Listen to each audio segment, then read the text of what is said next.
তার সাথে এই যে মিশ্র ভগ্নাংশ অর্থাৎ 1.7 রয়েছে সেটাকে আমরা অপ্রকৃত ভগ্নাংশে পরিণত করব। কিভাবে করব না, 8 যোগ 7, অর্থাৎ আমরা লিখতে পারি 8 × 1 যোগ 7/8।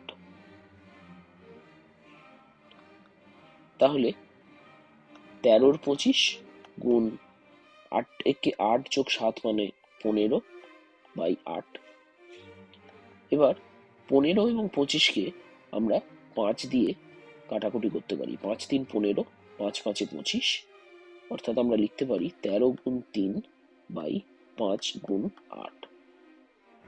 আর কোনো অঙ্ক আমরা কাটাকুটি করতে পারছি না এক্ষেত্রে, তাহলে উত্তর হবে 3 × 13 = 39/40। এই হলো উত্তর।